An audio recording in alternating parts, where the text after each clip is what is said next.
Get you caught up on a little bit of what is trending. Interesting stuff out of the fight world yesterday. Well, we got the fight coming up this weekend. The Nevada State Athletic Commission has barred heavyweight world title holder Deontay Wilder and lineal champion Tyson Fury from participating in the traditional face-off at the weigh-in this evening ahead of their championship match. Because? Well, they were scheduled to weigh in today at 6 Eastern and said, quote, "The reason the decision was made on behalf of the commission is because the press conference Wednesday spoke for itself." Yeah, when you start giving your mama jokes, then you cannot face off at the weigh-in. You can't do it. Everybody's got a mama crossing the line. And NSAC Executive Director Bob Bennett told ESPN Thursday night the fight is scheduled for tomorrow at 9 Eastern on ESPN Plus pay-per-view. Trae Young, 50-burger. Tremendous. A career-high 50 as the Hawks scored the final 10 points of the game to beat the Heat, 129-124. It was Quavo night, the Hawks game. Young scored 20 points in the fourth quarter, including 3 free throws down the stretch. He kept the Hawks close by scoring 14 of Atlanta's first 18 points in the final period. Young's three-point play tied the game at 119 all. The Heat then went on a 5-0 run before going scoreless in the final overall. Mentioned it was Quavo night there. Yeah. Trae Young gave his 50-burger jersey to Quavo after the game. We were just talking off air. It feels like something you'd want. Well, I guess he feels pretty confident that he's going to get more of them. Right? He's the third youngest, right, behind LeBron, Brandon Jennings, and Devin Booker to drop 50. Respect. Plenty of other 50-point jerseys for the rest of the Migos soon. And a Pennsylvania Little League district has recommended dropping the Astros name in 2020. Bob Bertoni in Northwest Pennsylvania said he is recommending that no teams in the 23 leagues he oversees use the Astros name in wake of the Major League Club sign-stealing scandal. 2 Little Leagues in Southern California and 1 in New York have made similar decisions. Little League International, the Williamsport-based governing body for baseball and softball leagues around the world, said in a statement that it won't restrict districts or leagues from barring the Astros name. Deep sigh there, Trey? What are you doing? Right? I mean, what are you doing? I mean, look, we all agree that the Astro thing is pretty bad and that they got away with stuff they probably shouldn't have gotten away with, but what are you doing? What are you doing? The most. They're doing the most. What's Trending is brought to you by Redbox. Don't miss award-nominated Ford versus Ferrari, starring Matt Damon and Christian Bale. Rent it now at Redbox for under $2 a night. All right, Golic and Wingo here with you, presented by Progressive Insurance. All phone guests join us on the Shell Pennzoil Performance Line. Again, among the guests we'll have coming up a little later on, Al Michaels, Legolas. Tim Legler will join us. Jeff Saturday, who was a key figure in the last NFLPA negotiations with the NFL over the collective bargaining agreement, will be here, as will Dominique Foxworth, former NFLPA president. I'm curious to see what he thinks about the proposal. Teddy Atlas, because he cares about us, our boxing analyst, will join us as well. And David Ross, the Cubs manager, will also be here, former ESPN analyst, and, of course, World Series champ a couple times over. Former catcher, too. And we talked about this the other day, that position's unique vantage point on what's going on with the sign-stealing scandal. Well, Jonathan Lucroy has basically said over the last 2 years he knew about this, and he changed his they changed their signals basically on every pitch. Oh, I mean, well, hearing about it from him, hearing about it from Clayton Kershaw, that interview, I mean, it is.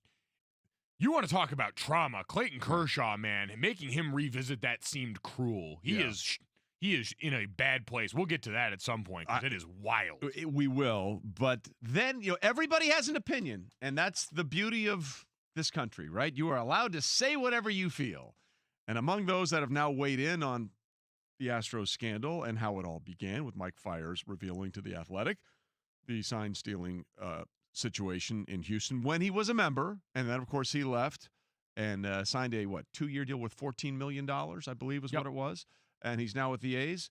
And Big Papi, David Ortiz, Red Sox legend, has some issues with all of this. I'm mad at this guy, the pitcher that came out talking about it, and let me tell you why. Oh, after you make your money, after you get your ring, you decide to talk about it? Why don't you talk about it during the season when it was going on? Why you didn't say, I don't want to be no part of, or now? So you look like a snitch. Why you got to talk about it after? That's my problem, Why nobody say anything while it was going on? So I guess everybody's going to come after David Ortiz the way they came after other people who had that opinion now? Is that, or is it only just reserved for certain people? Yeah, certain people. Certain people, I guess, are going to get the outrage, but David Ortiz isn't going to get the outrage for that. Well, so serve it up, people. I mean, let's not have selective outrage. Well, but I mean, this is also like a take on tape delay, right? Yeah. Like we not only did we do this already, Yeah. but in all of this now, like the way it is aged, Yeah.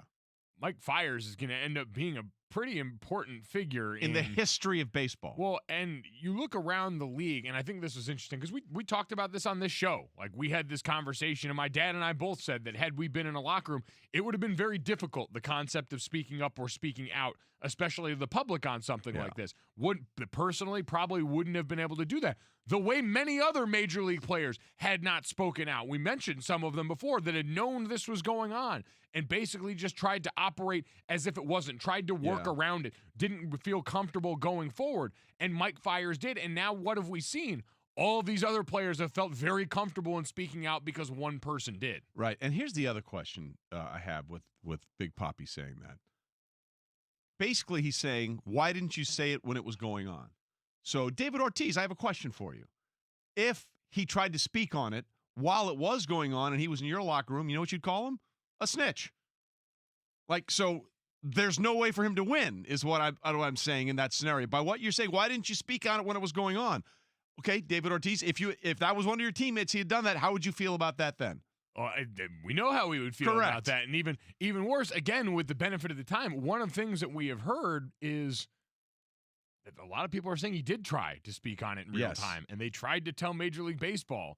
And the rumors seem to be that Major League Baseball wasn't do much interested. Of anything. Yes, wasn't interested. So now what do we do with that? Like, again, this is what happens when you play takes on tape delay. Like it all doesn't sound great with all the information that apparently no one gave to Big Papi through the course of this. And sounds even better when we're still waiting to hear what punishment's going to be handed down for the Boston Red Sox. Let's remember, David Ortiz is a Red Sox legend. And we're still waiting to find out what happens about that 2018 Red Sox World Series title and what the Major League Baseball investigation is there. So again, I'll just say this a couple of times. Mike Fiers didn't really benefit from this because he wasn't Well, he benefited at the time because the sign stealing that was going on allowed him to be a part of a team that got a ring. Right, but for his performance as a pitcher, he wasn't benefiting. No. Yes. No. That's what I'm saying. His performance wasn't benefiting, but when you're a part of a team that's doing a lot of winning, you get the benefit from that. And again, all you people out there that seem to be really angry when other people use that phrase, go ahead, serve it up one more time. Because if you're not mad at him, as you might have been mad at some other people when they said something like that, then that's on you, and it ain't on the people you're supposedly mad at. Coming up, load management to the NFL. Oh, dear God. We'll get to that after this. A lot of blue checks out there need to get to work. Keep that same energy. Oh, my God. Speaking of Straight Talk Wireless, time for some Straight Talk. You know what a full court press is in basketball, right? Full defensive coverage with no holes. Well, that's the kind of coverage you get with Straight Talk Wireless. It runs on America's best networks. Same as big carriers, but for a lot less. Just $45 a month gets you the unlimited plan with 25 gigs of high-speed data, then 2G, saving you up to half the cost of big carriers. No contract, full court coverage, half the cost. Straight Talk Wireless, everything for less. Savings may vary. See terms and conditions at straighttalk.com. Bold new strategy for the 17-game season. Let's see how it plays out. Back after this, Golic and Wingo.